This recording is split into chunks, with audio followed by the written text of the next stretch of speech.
2, 1. All right, everybody, welcome to Echo Chamber, the session in which we talk about the previous week's session and go over anything funny, right? So, that being said, we might as well start it off with the funny, right? Everybody just go eat a tree. Go eat a tree. So, for those of you that didn't join us during our wonderful role playing session last Sunday, which was a couple of days ago, um, Griswold, the humble Goliath paladin that we have, decided to try to tell a hill giant that instead of eating the prisoners that we so wanted to save, he should eat the elk, the deer, or maybe even venture forth and eat a tree. It took a little persuasion. I think Rook, the hill giant leader, looked a little confused. But he didn't eat us. He didn't eat the prisoners, and he didn't kill anyone. So maybe he's eating a tree at the moment. But nonetheless, eat a tree still worked. Listen, you mentioned that. I want to in about a month or so. I think we should go back to visit Haruk, see how he's doing. And He's I super skinny. I've been trying this tree diet, but it's not working, guys. Been trying this. I look like baby giant. I look like baby giant. I'm like, fuck. Oh wait, can we? Either that, or they're gonna say, "Oh, you can join us for dinner or whatever," and they're gonna have tree bark on our plates. Can you imagine if how awesome that would be? Because it would just be. I mean, it wouldn't be awesome for you. It'd be certainly a proud moment for Griswold. Listen, you guys wouldn't stay behind. Adrian would be okay with it. He'd be like, "Cool." Mm-hmm. Let's do That's this. the death of a tree for Adrian. I don't know. Adrian's all about the circle of life. He'd be okay with it. Yeah. He'd probably figure something out with it. Adrian, if you eat the tree, but I don't know. Yeah. Remember, Adrian. It looked like the tree was dying. There were issues with it. We just had to go and take care of the tree to put it out of its misery. So, yeah. And potentially to the hill giants, it's all trees. I'm going to throw in there. I like that little spiel that Adrian gave to Griswold this week. The circle of life, taking him under the wing, calming Grizz down a little bit. Raccoon. Putting him down. That was beautiful. Yeah. Griswold didn't know how to. Am I allowed to swear? Yeah. Griswold didn't know how the heck. No, she usually doesn't. I'm just kidding. For those of you watching, my wife is a nice lady. Anyways, she could probably hear. I'm waiting for her to come downstairs. That, my friends, is called CYA. Yeah. I thought I heard her. Okay, thank goodness. Anyways, Griswold didn't know what to do. I keep looking over. I'm like, do I see her? Do I see her? You think you hear him approaching? Yeah. I mean, honestly, none of us would tell. None of us would tell Evan if she was right behind him, so it wouldn't matter. Yeah, I know you wouldn't. And that's the bad part. I know you wouldn't. It would be funny though. Not gonna lie, it would be super funny.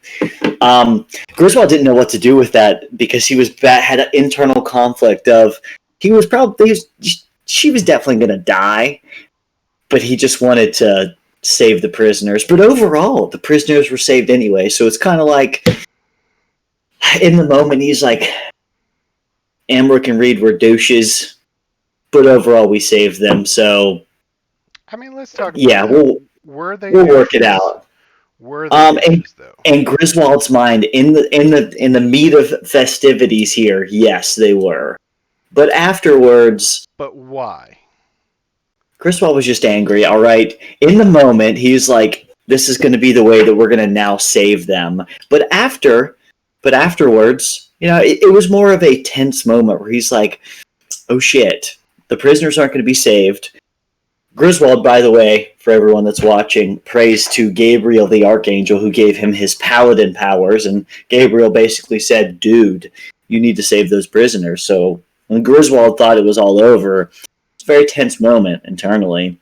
And then he projected that to his teammates because they just effing mutilated the Chief Hill Giant. They might have instantly stopped it, but nonetheless, 10 minutes later, the prisoners were saved because we were able to get Haruk. So it all worked out. It was just a heat of the moment because Griswold is an emotional being. But see, that's what I'm trying to understand. Like, Griswold was still angry by the time Adrian gave the spiel, right? About hold on, we let you talk. Griswold was Uh, still angry by the time Adrian gave the spiel. So why is he still angry if it all worked out? That's what I'm confused about. Why does he still think like he's been giving Amruk the evil eye? He's been, pissed off at Reed. Probably could be pissed off at Reed for plenty of other reasons. yeah, However, Reed doesn't count. Reed does definitely not count right now because Reed likes to throw ball bearings at me, but that's or Griswold, so that's beside the point. but the question stands, why is he still mad? I think so. Griswold still shook Amrook's hand. It was a little bit firmer. It's more of a. It's not necessarily anger, but more of a hey, we had a tense moment. If Griswold were angry, he would have just shoved Amrook out of the way, and that would have been that. So it's not necessarily anger. It was just more of a they had a tense moment, and things are on their way. Now So Reed, on the other hand, is just the it is what question it is still with stands. him. Why is he still in a pissy mood? Like, I mean, I just explained that it was just a tense moment earlier, and that's the answer. You're not getting any more than that. It was a tense moment, and hey, things take a little time. We were in the heat of battle, and now we got other things to do. So it was tense. But as a again, as a go ahead. newcomer, Ashley, you're muted and your camera's not on. But since you joined, as a newcomer, seeing this interaction and seeing this go on, what were your thoughts on the killing of Guh and the fact that Griswold's still got his panties in a wad about it? I don't give a f what anyone thinks. That's just how Griswold is. Agreed. I'm not saying against anything against Evan, just curious about Griswold's background about it. That's all. So go ahead, Ashley. Well, I'm on mute because I'm on my phone. Or no video because I'm on my phone. My computer's across the room. I'm too tired. No worries. We'll just deal with audio. I think Griswold has every right to be upset. I find him amusing. So does everyone. So does everyone. Yeah, that's fair. All right, but elaborate for us. Why do you feel like he has a reason to still be upset, even though his plan was accomplished? Because people hold grudges. That's what they do. That's a fair point. She's in your corner, Evan. I don't need anyone in a corner. She's in Griswold's corner. I thoroughly just think it's amusing for the tension. But Griswold was just, I think Griswold has gone out and tried to protect the group, and there's been a lot of hazing towards Griswold. So it's just more of it's also not, maybe it's a little bit of I don't know, behind the scenes other stuff that the hazing and making fun of Griswold, and he's just like, I don't know, you guys are kind of, I don't think you guys appreciate Griswold, or he doesn't think you guys appreciate him as much being the meat shield. But if you do look at the stats, he's a pretty damn good meat shield.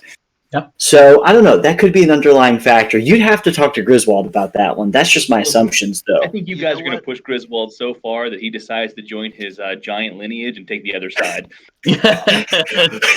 We're going to get a battle of fire giants. I'm going to be like, F this team. Whack! You know what? I will secede that Griswold has every right to be upset because, he wanted something to happen and it didn't happen. However, he is fighting against the one person that followed him when he didn't go against the plan.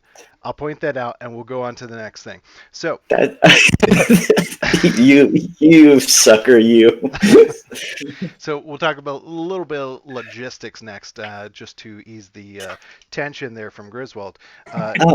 We discussed a couple logistics, such as diagonal movement. From a DM perspective, so let's jump over there. Eric and Garrett, in your minds, diagonal movement being 1.5, does it make sense? Do you like it? Don't you like it? Go. I Go ahead, do. Eric. I do. Hold on one second. Would this be a session if I didn't at least drink once out of the bottle? So I was going to my old 3.5 books, and I found spell templates. Yes. Oh, that's cool. So if you would look at the spell template, right? You don't go 15. You don't go 3 blocks out from the center. You go 3 blocks out from the center here, but you go 2 blocks out from when you go diagonal. Yeah. Oh. So I am all for it. Just because of math, I guess. Because of math. I can't argue with that. I have no opposition. No one can argue with math. That's right or wrong. Griswold can. I'll jump in here because I had an opposite point of view last time when we spoke, and I thought a lot about it after Eric's points. And my initial argument was the reason I was proposing to go against it was just for ease of use. I feel like whenever I'm using characters, I felt like it takes me more time to think in my head whenever I'm multiplying by 1.5, and that I was leaving a little on the table. If I can only move one more over, if I had an extra half remainder, I was like, all right, for the ease of play, maybe it just makes sense to move over. But once Eric mentioned the advantage that you could have moving diagonally, you would actually get extra distance because of that. 3 blocks diagonal versus 3 blocks left or right. I realize that's too much of an advantage that it offsets the inconvenience, and so you don't gain enough inconvenience. And if you're only doing one character, it's really not a big deal. It got me whenever I was moving 15 characters at a time, trying to figure out whether they can quickly move diagonally, and I'm trying to do it in between each of your turns. And so that's just a me convenience. But once I started doing it, it's easy enough. So if nobody else had an issue with it, I would prefer to be closer to the truth of accurate movement rather than a little bit of added inconvenience. Yeah, makes sense. I like it. So next question, we'll jump back into the gameplay. And Garrett, I'm gonna throw this one to you because I know you only have like 4 minutes left. So I got it. Rook is now chief. Where does and obviously you're DM, so you don't want to give us too much, but where, if you were in the player's shoes, do you imagine where that clan goes from here? And then we'll let Evan answer as well. I don't. This is an interesting, I won't say change, because you've been planning on overthrowing Ga for a while, and the intention was to put Rook in there. I'll be honest, I kind of didn't know if it would go through for a number of reasons. There were numerous possibilities that it went astray. And so I, as DM, like the Giant clan themselves, don't know where this will be as of right now. There will be some discussion, there'll be some reasoning, and they need to figure out now as a clan where they go and how it fits into the big picture. Because there's definitely all the moving pieces right now that got kicked off that the clan was moving towards. Does the removal of Ga and Uga officially change that? Maybe it does, maybe it doesn't. So it'll be interesting the way to see how events play out and where that clan goes. So as DM, we've got some decisions to make as Hill Giants. Yeah, I mean, they did listen to a lot of what we said, or a lot of what the group said, and seemed to go along with it, except maybe the tree thing. I'm still not convinced there. However, come on, man. We know that giants, or at least half giants, aren't great at reasoning. So, Evan, where do you think the hill giants go from here? As much as I honestly think, because we've kept Rook and Moog this long, I think that Rook is going to, within some boundaries, follow what the team has suggested. I don't think we're going to see as many towns being raided. I don't think it's going to completely stop. I think they're going to try some new things, especially eating a tree like corn on the cob. I can just see them ripping it off and going,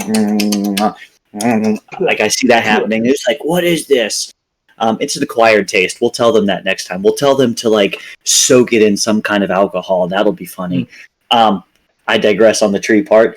I'm not sure if Crook is going to heed a call for battle.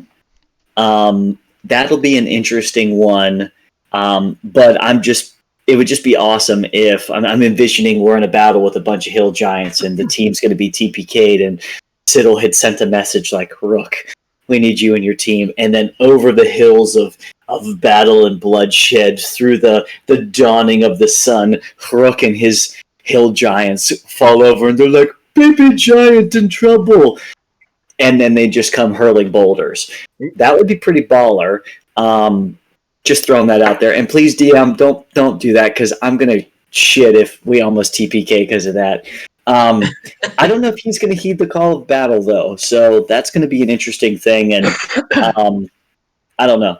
And that's the other dynamic. I have a question playing off that, but I'll let everyone else answer on that one first before I dig in a little deeper. Well, we're actually going to switch to the next topic, so if you got a follow-up question, go for it. So my follow-up question is, so we've partnered with the dragon, which we know is a dire enemy to the giants. We don't like the fire giants because they're a bunch of a-holes. And we've now partnered with hill giants, and we're like, hey, trying to kill some fire giants.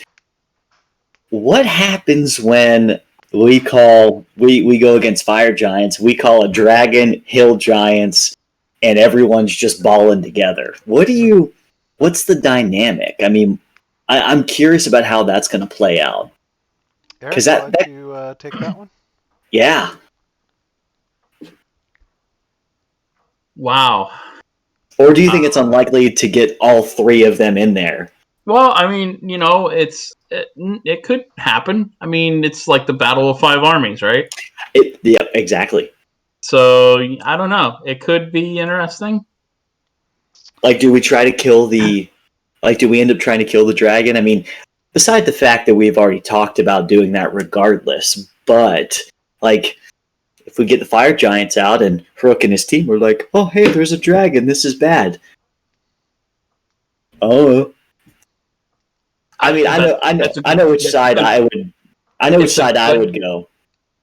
It's a good question. I mean, it's could be. There's a couple. Yeah, it could backfire on us. Really. If we piss off a dragon and he gets away, the issue I see is, what if he raises other dragons and we're like, instead of sitting in our lairs, let's just start raining fire. I don't know. I'm just thinking of how this can monopolize, because I can only think that a lot of the other giants we're going to encounter a lot of the other ones. Mm-hmm. I think in the near future.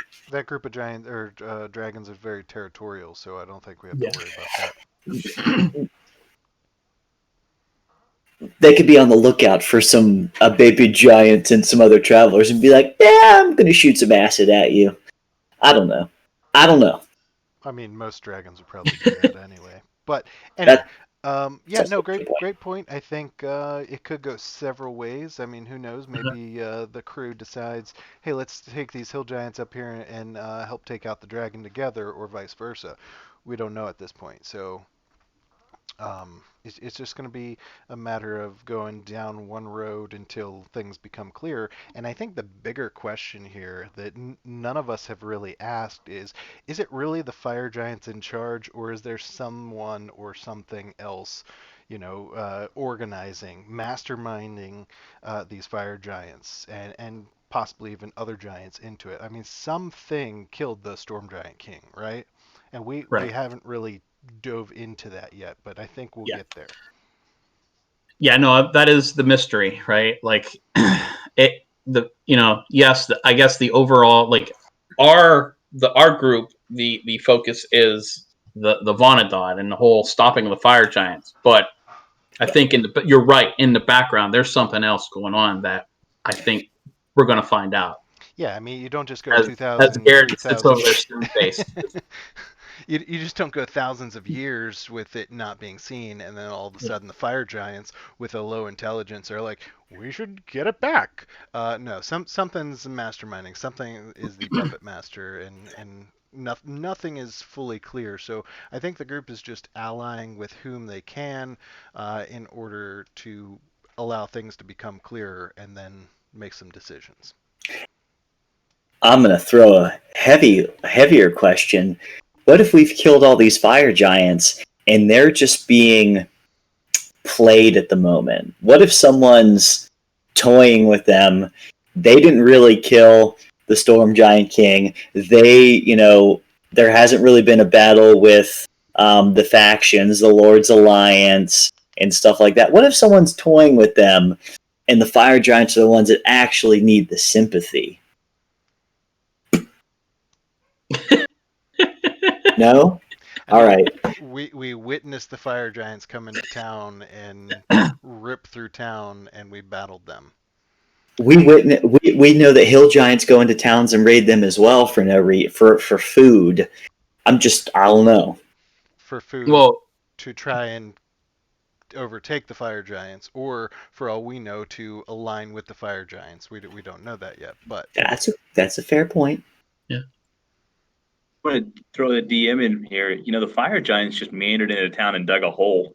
That's all they were guilty of, and they were trying to get out. Yeah, you don't dig the hole and take a piece of something and then go drop it off somewhere unless you got bigger plans. I'm just saying, all they did was dig a hole. They were just playing in someone's backyard, and you guys came in and started killing. Yeah, Carl. We'll see. So moving on. I just want to flag this episode for a year from now. This is one of those. All right, what were we thinking then? What are we thinking now? Sort of things. I know that is the beauty of having things like this on YouTube and everything else. We can go back and be like, man, we were completely off. We're way off. I think actually a bunch of twig blights. The trees are the real enemy here, and Griswold just set the hill giants upon them. The Ents are alive. The Ents are alive. This is going to be awesome. I can't wait. I think of our first section of the campaign whenever we were trying to figure out who the Black Spider was, and I was like, "Oh, it's definitely Lineen," Oh yeah, that's right. Yeah, that's right. Yeah. You thought she was behind it. That's right. I remember Griswold. Griswold needs to go back and see that woman. I still say it would have been a good twist for it to be Garael or Lineen, but anyway. Mm-hmm. I thought that was pretty good when you were talking about it at the time. As DM, once again, I sat back stone faced. I was like, that'd be pretty good. Unfortunately, the die was already cast. Plans were in motion. Each person has their part to play. Completely. Speaking of Sister Garael, I have a loaded question for Amrook. Hold on to that thought. We'll get to Amrook questions later. First, I want to jump Ashley. So this was your third session with us, 6 session total maybe. And so my question for you is, I imagine a lot of those 6 sessions have been combat. I know at least 2 out of 3 with us have been combat. This session actually had no combat stats. I went back and checked. We have no stats for today, since we've gone over the stats the past 2 times. But this one was no combat. How do you feel about the RP, the role playing, versus the combat? I mean, excuse me. I don't mind the role playing part because I'm doing that actually right now, and we won't talk about what game number I'm on now.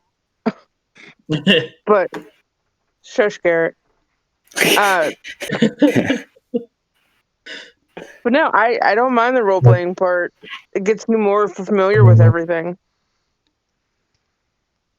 Is there anything that you would like to accomplish, or that your character would like to accomplish in the role playing for the Phandalin 5 campaign? She has not had any goals down the road. She just likes to help people and make money. Help people make money. A typical mercenary. Yeah, I like that. I like that.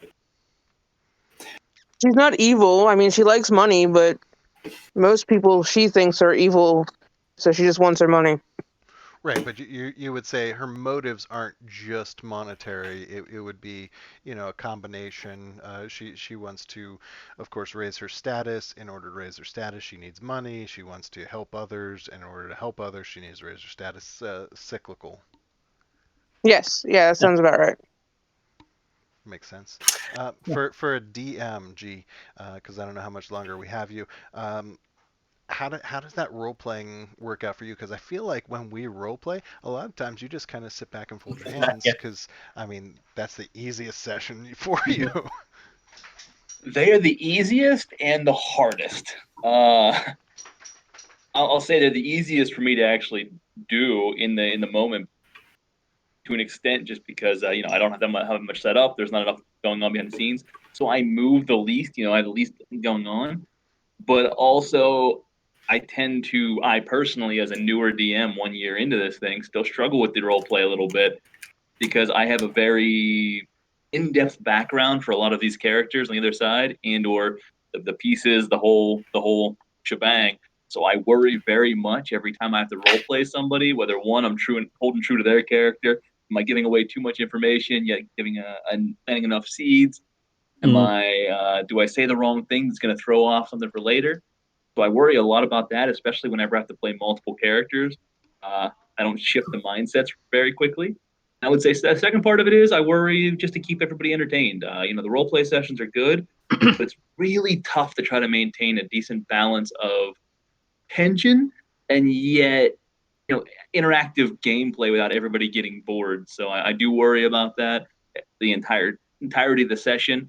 Um, Whether we're getting to something that's important or not, where you guys are staying engaged, or you're like, all right, we're all just kind of BSing here, and so trying to manage that conversation is tough. So I stress more on the role play, but it's easier. That makes sense. Yeah, I don't know. Just might just be my take, and I'll let Evan follow up. But for me, even when other people are role playing, it's interesting to just watch the dynamics and kind of you learn more just by listening. Now, of course, Amrook Mm. didn't know that, but I learned more about uh, Sean and Keegan's characters because like they pretty much formed an alliance the first night. You know what I mean? So like you kind of learn that, and then the fact that he was like, all right, I know you charm me. I'm gonna let it go. Next time I'll stab you in the face. P.S. Let's split the gold that you stole. You know? P.S. I've Let's make liked up that and kiss. dynamic. They've jumped right in, and Yeah, the no, rest of the group has really developed a good background. That you've got your character status. So this group, as of now, has really you guys RP better than you ever have, and even the newer players have done pretty well. I do worry about boring you guys, so I'm glad most of you enjoy it. I'm sure a few struggle with it a little bit, but I balance it out. I feel like we've just had 6 sessions of pure, almost pure battling, that we needed this one to tie up some loose ends. So it yeah, was a no, necessary evil in a way, even if it wasn't evil. Eric, you were gonna say something? no. I was just agreeing with him. I always, it's it's a give and take sort of thing, I guess, when it comes to RP. Um, as a DM, you try to you kind of want to give each character their spotlight, sort of thing. So, Hmm. uh, yeah. But on the same side of that, though, the character has to kind of want that spotlight. Sometimes you kind of have to push them a little bit, Give him a little but nudge. a little nudge. But yeah, I enjoy the role play. I think there is a fine line. You can go real heavy into dungeon crawls, and that becomes real boring after a bit. And the same thing with RP. You can go heavy RP, and that gets boring after a bit too. So if the secret sauce is getting the nice mix. Nice. All right, next question is for you, Evan. So quit your typing. Listen up. I'm listening. Next question is all about languages in the party. Now, we have another campaign in which we know no languages whatsoever. This campaign, felt like we were very spread out.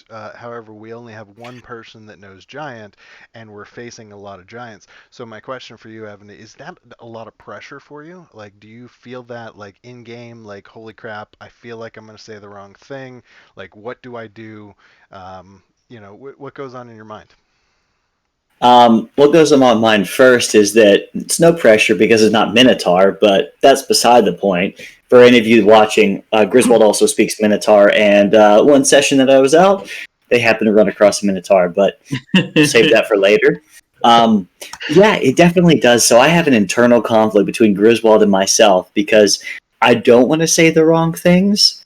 And Griswold, I personally don't want to say the wrong things because going up against 6 hill giants certainly could TPK the party. And I think I've let that. Factor into how Griswold speaks, hence some of the stuttering sometimes. So I'm trying to end that internal conflict. For Griswold, he's just like, "Oh, I can speak giant, and I have to relay the information."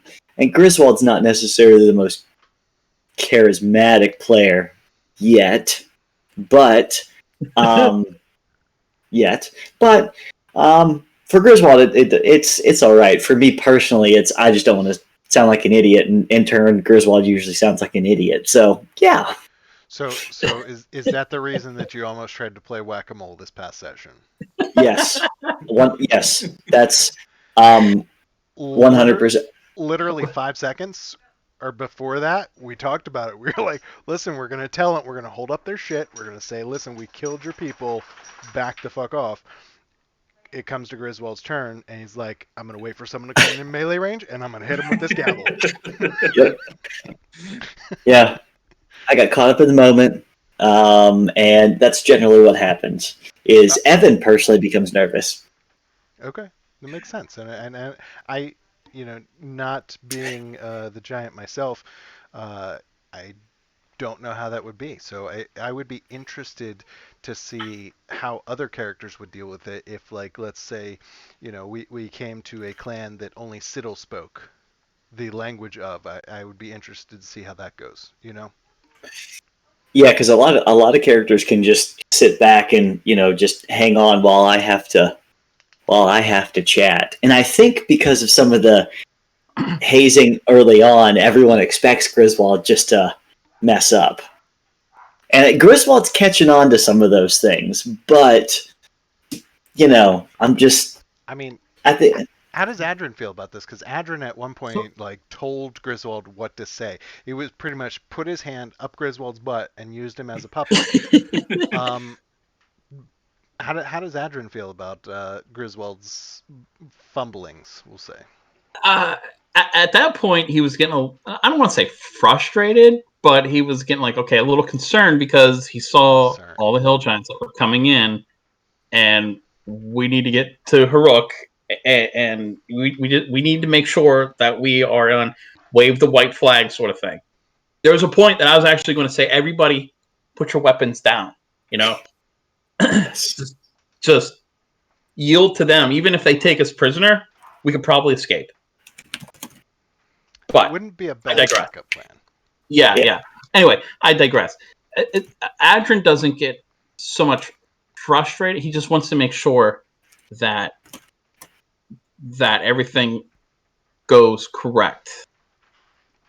Seeing how the boulder incident, or the boulder incident went. So boulder incident. Refresh my memory there. Well, I went in one way and the top entrance. Yeah. Well, splitting where Griswold decided to split the party. That wasn't necessarily a communication thing, but yeah. Yeah. So a funny thing is I realized actually probably not too long ago that I shortchanged Adrian on some languages. So I thought, I probably should take Giant. But then I thought, why would Adrian know Giant? He has no reason why he would know Giant. So I took the prototypical Giant languages of like Primordial and Fey and Elven. But I thought about it, but I'm like, well, first off, this is way more fun to have to watch Evan. Just watch Griswold. And like I said, there's no logical reason why Adrian would have any knowledge of giant language. So well played. The gist of the story is a party can either know the same languages and get nothing done, or everybody knows opposite languages and still get nothing done. Yeah, pretty much. Ashley, listen, I hate to say two things on that real quick, and I do got to step out, unfortunately, as much as I enjoy this. I gotta jump too. As DM, there was a point last year, right before you moved into this this campaign, when we were transitioning between them, where Evan did not think he was going to be able to play, and Griswold was going to drop out of the party. And knowing that he was the only one that spoke Giant, I was crapping myself for a little bit as DM. Like, oh man, nobody else speaks it. This is going to be bad because that's a pretty important part of the next campaign. So there was some fear there that I was going to have to work through. Glad you're playing, even if you are the only one, and it's made the campaign.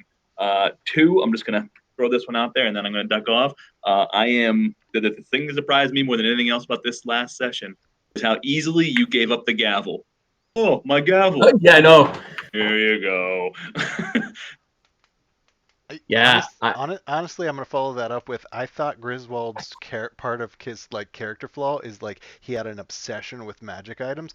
Come to find out, it's not Griswold. It's just Evan.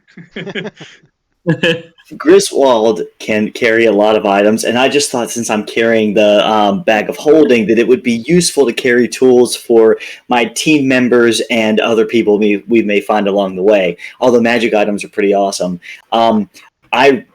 I did want to keep the gavel, but I figured that if I tried to talk Crook out of it, that one, the party would be super pissed at me for why the F would you mess this up, or potentially mess it up. And for two, Griswold would probably stumble. And considering that not us, crushed that conch, and they only had two of the items, the necklace and the hammer, I'm like, I don't think Crook's going to give that up. So, I really want the hammer, though, so bad. That doesn't mean that Griswold's not going to venture back there and go grab it at some point. Hey, you want to hand me the hammer? But, I wouldn't put it out there. I thought it was interesting how easy it was. I wasn't expecting it. I thought you'd put up a fight. And on that note, I will listen to the rest of the session when I can. Really enjoy this, guys. Carl, thank you for putting it together. Please continue to discuss. I look forward to see what else comes out of it. Thank you, G, for being here. All right, G, guys, at the next session. Right. Yeah, I'm hopping off as well. You guys enjoy. I want to pose one question to you guys, and you guys can chat about this one. I like how I asked before the session, does anybody have any questions? Everybody's like, no. Evans asked 4 questions. It spurs my interest when we ask questions. So I just want to say, how do you... Wait, no. So the party wouldn't have known that Amrook talked to Adrian as a side hustle about, oh, hey, how'd you get into this? To learn about deities, you mean?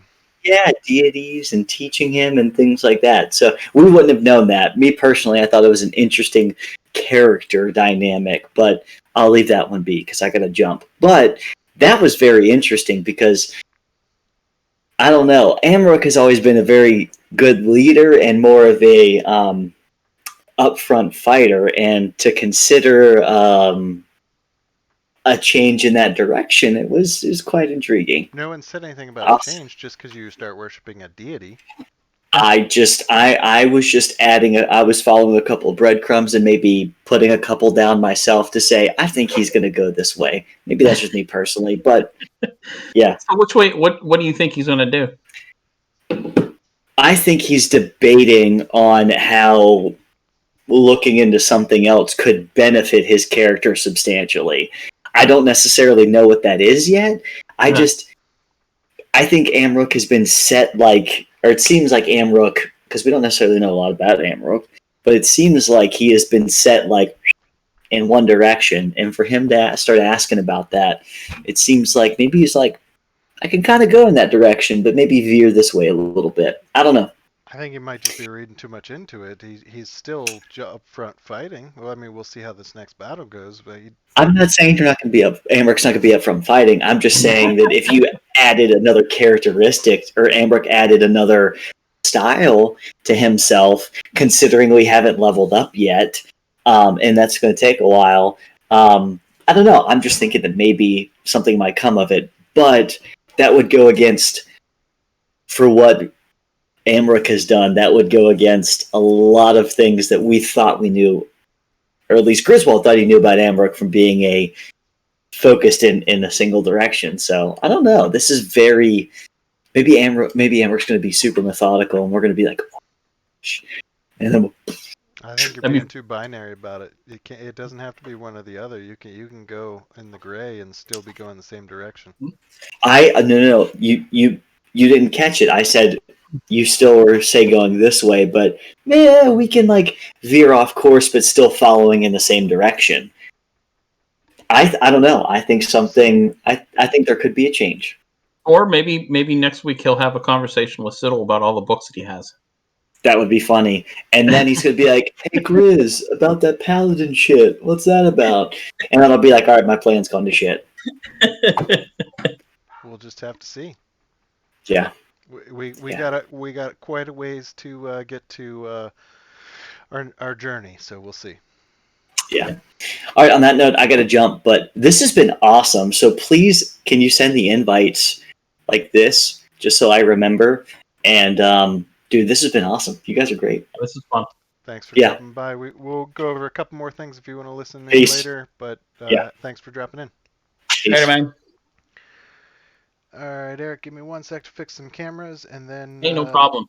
We can continue with a couple more questions if you're good with it. Yeah, no, I'm good. I don't have any place to be. Just going to bring it down to 2 cameras for us and adjust them. Bloop, bloop, bloop. All right. That is one thing that I struggle with Discord. So anybody watching, if you do have any pointers for doing the cameras with Discord, we can't pin particular people to particular slots. I know it goes alphabetical based on the camera, but then when someone drops off, it changes, and I end up having to try and adjust on the fly. So. Yeah, sorry, I'm no help there. Yeah, no, I just figured I'd throw it out there. Any viewers?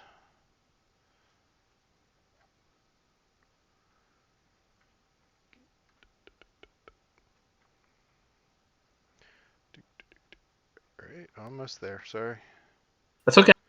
All right, so, what is Amroc's take on how Griswold is Griswold's reactions?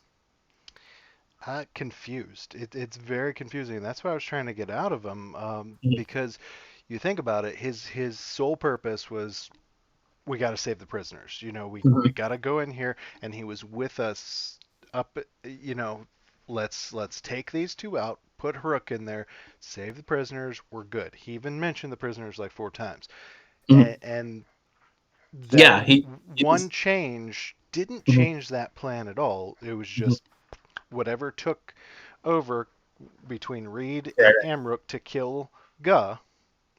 I mean, the fact went through everybody's mind that, holy crap, how are we going to get out of here? And the path could have gone 2 ways. The path could have gone, okay, we get her to call off, we make some sort of peace treaty, but then at the end of the day, she's still in power. And she's still in power, yeah. And theoretically, if she calls the rest of the Hill Giants off and we still kill her, then we could still be in battle, right? So right. I mean, the other path is we kill her and then we hold up the white flag, as you said, and try and communicate and see what we can negotiate, put Haruk in power, which was the original plan 4 months ago. So in Amruk's mind, it went according to plan. It couldn't. This final Grudhog battle could not have gone any better. In Amruk's mind, this is how it would have went first. Yeah, you're right. It's how it should have went first. The first time we went in. Yeah, we go in there. We remove the cancer. We put someone in power, and then we save the prisoners. Done. It's so funny because I remember that. I remember in my head thinking when we were going through battle and Garrett, kind of played out the no, I'm the I surrender sort of thing. I thought, this is I foresee, like, as soon as she said, "Okay, I see where this is gonna go. This is gonna be fun." Because, like I said, Adrian's point of view was similar. She, for all intents and purposes, is evil. Hearing what she did to Moog and the other females, you're right. She had to be removed. And like the raccoon, she needed to put out of her misery. And that's what it was. And so that's why he was like, he looked around, he saw that Reed, nobody was going to everybody kind of stopped for one round. And that's why he moved up. And then you and Reed went and killed her at the same time. So if you guys weren't going to do it, Adrian was going to do it. I mean, all right, so Amarok probably would have killed her no matter what, but I will admit there might have been external factors in play why Amarok killed her. We'll leave it at that. But I think with or without those external factors, Amarok would have had any remorse killing her? No, because that was the plan. And that's why he's so confused, because the mission was accomplished. Why is Griswold still pissed off? He does not understand. And I don't think Carl understands either, I'm gonna be honest. Yeah. Well, I think he's over it, and now it's just like a lingering kind of. I think it's just like. I think he needs time now. I think Grizz needs a little bit of time. That's all. I think he's okay. Yeah, he needs a minute. That's all.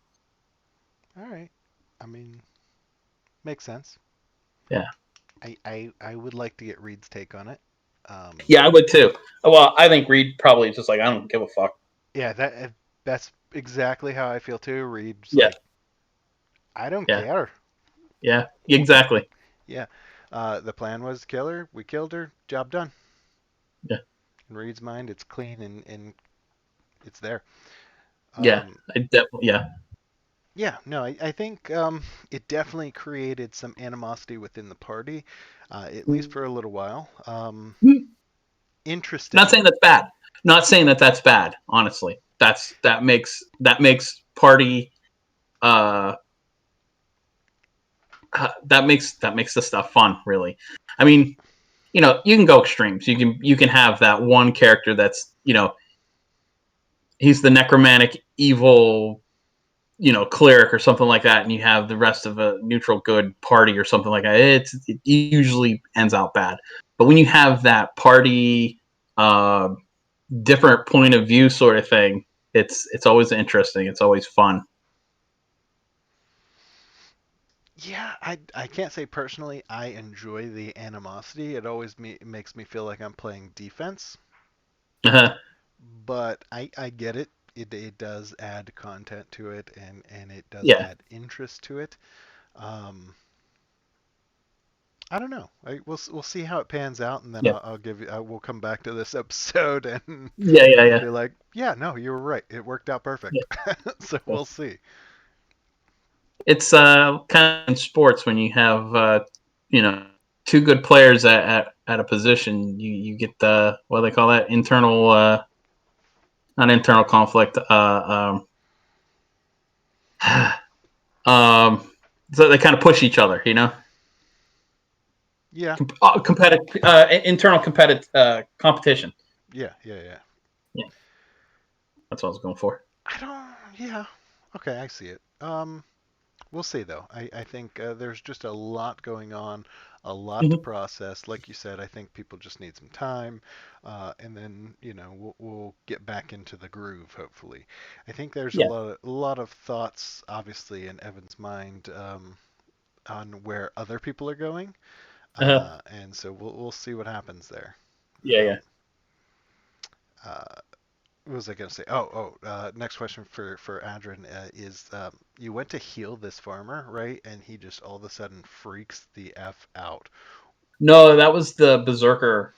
That was the one of the prisoners. Sorry, not the farmer. Yeah. The farmer we're escorting, but the other prisoner, and he just freaks the F out. And so I almost thought Adrian was going to like attack back.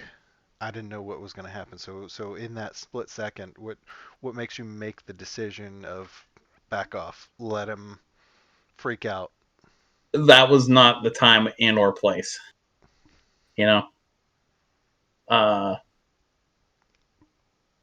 that he knew that if a scene was to be had, then that would have been just bad on all sort of fronts. You would have got the Hill Giants all in a fussle.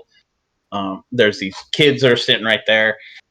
He probably has had some interaction with these type of barbarians before. They're I'm assuming they're. I think I know what they are, or what he was. So Adrian probably had some dealings with, or at least known about them at some point in time. So he probably wasn't completely off guard, but it definitely was that was unexpected. Yeah, I was unsure of where that was going to go because it was so unexpected, and I kind of like the idea that Moog just picked him up and let him flail. Yeah. That cracked me up a little bit. Let's see, I forgot to mark that one off. Languages for the party. I mean, I got a couple others, but I will. Let's end on one since we don't have any stats about note taking.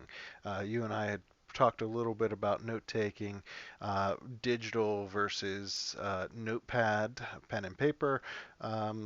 Pros and cons to each, but what are your thoughts on note taking in general for D&D? Is it a must, or do you feel like, because I'll slip this in there.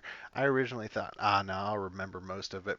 And now that we're over a year in, there are minor details like names and stuff like that Mm-hmm. I don't remember. I was good up until now, and now I'm finally like, I don't remember. And so what do you think? Essential, Yeah. non-essential, a little bit of hybrid, or what? I think it's probably a little bit of hybrid. I mean, historically, I probably have, I probably have 4 or 5 notebooks around here that have D&D notes in them from campaigns, from other things that I was in, just over the years. You know what? There's been times where my notes were all they were important people names, or if I knew somebody else was taking notes, important names and things like that. I guess recently, probably, I don't know, last couple campaigns I was in, even when I was in college, I took pretty good notes, I guess. And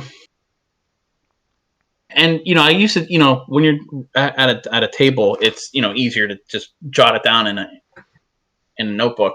But since I have the laptop here and I got 2 screens and I got Discord going on one screen, I got Roll20 on another screen, and I have usually Excel in the background because I'm keeping track of stuff. I usually use the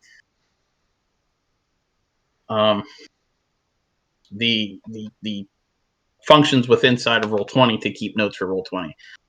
My Thursday night group, I use Notepad, and that's all it is. It's just freaking Notepad. So it doesn't have to be elaborate. I mean, that's the thing. Now, you might need a Rosetta Stone to read some of my notes. Because Sure. someone's like, "What the hell?" I'll go back. I'm like, "What the hell was I writing here?" I still can't figure out what Yeah, this okay, means. I think it says shiny, yeah, but I have no clue. I'm like, I don't know what I was telling yeah, myself. yeah. Matter of fact, before COVID hit, I was playing with my good friends, and one friend, his girlfriend, was reading my notes. She's like, "E, what the hell your notes? Make no sense whatsoever." And she handed it to me. I'm like, "No, this is this happened, this was this what happened, and this was this person," and then just, "You got all that from all your notes?" I'm like, "Yeah, I did." Yeah, So because I guess it's one of those things where you only need a couple things yeah, to yeah, jog your mind, and it's in there hmm somewhere. You just need that hmm little bit. yeah, But sometimes it is undecipherable, and I'm just probably going to scratch that out and be like, I have no clue. And then in three yeah. months, I'll be like, oh, that's what that was. I mean, when we started out, my notes for the first couple of adventures were on the back of my character sheet. Yeah. on the back of my character sheet. I mean, they look like this. If you can see that. Yeah, for sure. I Yeah. even know we had that OneNote. Microsoft's not a sponsor Yeah, we yet. did. We had that OneNote in which people were putting their stuff in there, and that was great. But we kind of fell off of that, and Yeah, we I did. I personally never put anything in it. Again, like I said, Mm-hmm. I was just like, I'll remember it. I'm not worried Mm-hmm. about it. And now over a year, there's some small details that I forget. So I think Yeah, it. yeah, I think it's necessary, yeah, but it's only necessary to a point. Like you were saying, yeah, yeah, you yeah, don't. I mean, sometimes I see some other people go a little too extreme, and they like notebooks upon notebooks for the first like 12 yeah, sessions, and it's like, yeah. calm it down. We don't need a verbatim translation here. You know. We're looking at you, Marisha. We're looking at you, Marisha. If you're watching. No, I think Marisha just writes large. I don't know. She did have a lot of notebooks, though. I'll give you that. Yeah, yeah. Critical Role also not a sponsor yet. No, no. But if all right, so I know I said we'd end it. We'll end it after this. What up? If we ever um, got invited to do an episode that they would host our show, would you play any different? Would do you think like, oh crap, people are watching. I'm gonna do the accent. I'm gonna change this. We're gonna do this. You know what? I would probably try for the first 5 minutes, but you know what? As Matt Mercer, as he is quoted, he says, "Listen, we are all professional voice actors. We do this for a living. You people are, like the majority of you people on the interwebs are you don't, you have 4 hours a week to plan stuff, and you're not, you're not schooled in voice acting, and you haven't had the background in it." He's like, "You're not going to be able to do what we do." He goes, just like if you know I came in and tried to do your job, whatever you do, because I would not be able to do that like you do. So don't try to be like us. Is what he, kind of what he said. Don't try to be like us. We just do it because it's fun, and that's what we do. So For sure, and I think there's even that Matt Mercer effect for DMs who try and yeah, yeah, imitate. So yeah, no, yeah, I get that. I feel like with more people watching, I would still try a little harder. Not that I yeah, don't yeah. like, yeah, but I think that's just nature, right? I mean, Right, right. you see that viewer count jump up to like 50 people, and you're like, holy crap, there's Yeah. people actually watching. I have to do, get in full gear. So. Kristen, tell Goat I said hey. By the way, if you're still watching. I mean, it looks like I assume you're talking to. Yep, there you go. IT is Oh, it is goat. Goat. And Goat does not stand for greatest of all time. We're gonna leave it there, and that's where we're gonna end tonight's echo chamber. Thank you all for watching. It was a great time. No, it doesn't. No, it doesn't. It does not.